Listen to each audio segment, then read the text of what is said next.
Good morning guys, and welcome to my first YouTube video tutorial.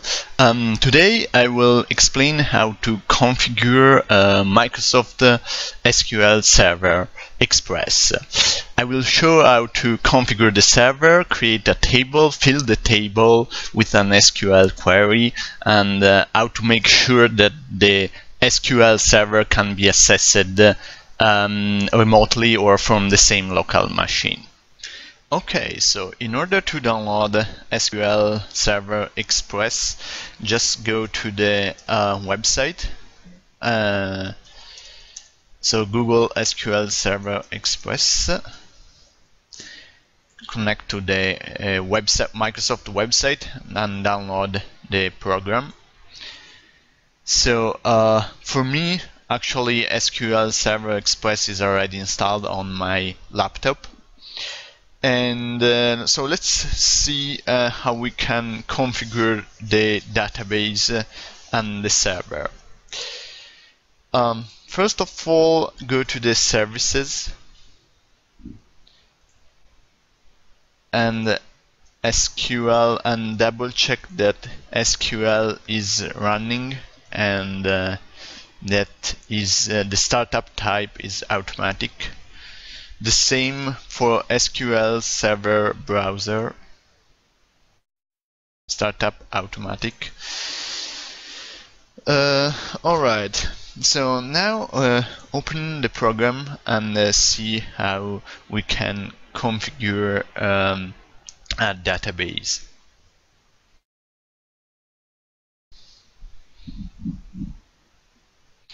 Okay, so login in Microsoft SQL Server.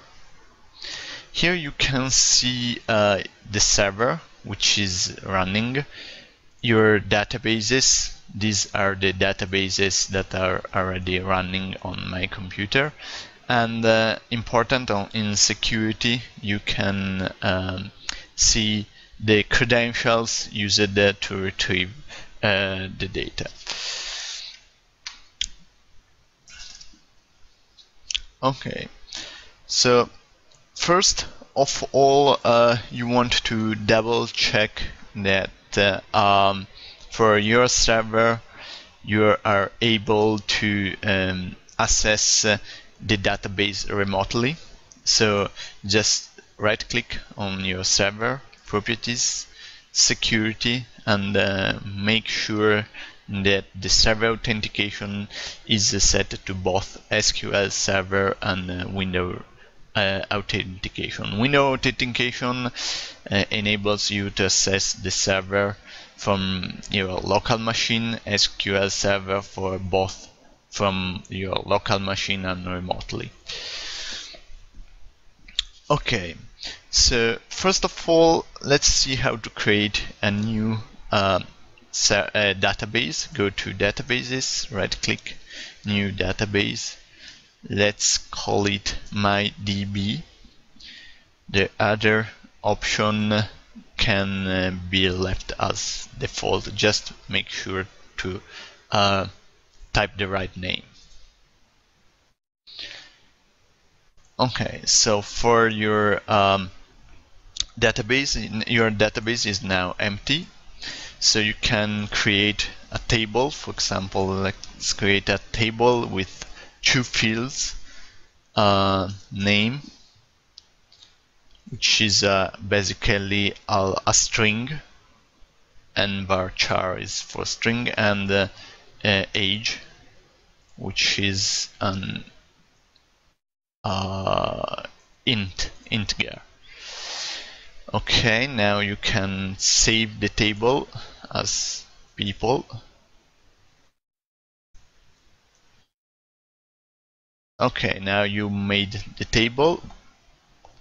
You made a table named people with two fields, name and age. The table is now empty. If you try to see the top 100 rows, you see that they are empty. Okay, now create. We can fill the basically we could in principle import the data using the import data tool of SQL Server, but let's see now how we can simply fill in the data.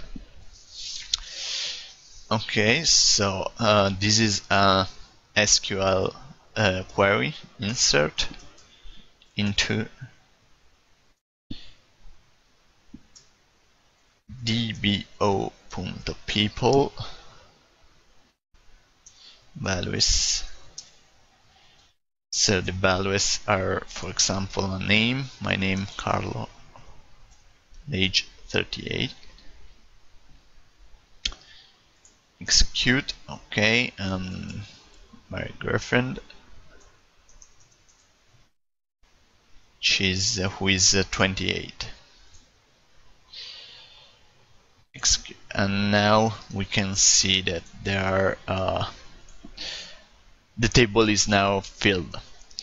Okay, now we need to grant access remotely to this database, and so create go to login, new login. So we call this my ed for SQL Server authentication. Password is password will be my password, my capital letter PW.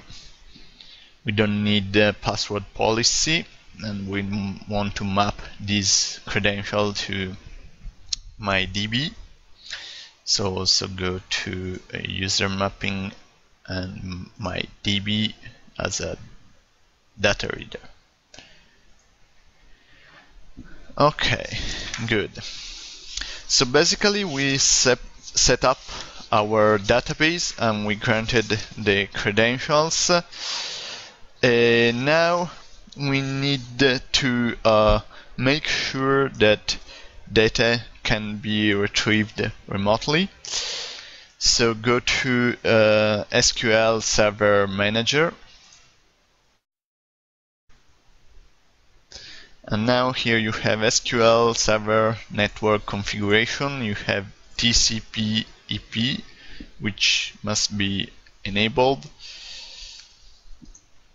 Go to Properties, IP addresses, and make sure that for the all EP EP port is set to 1433.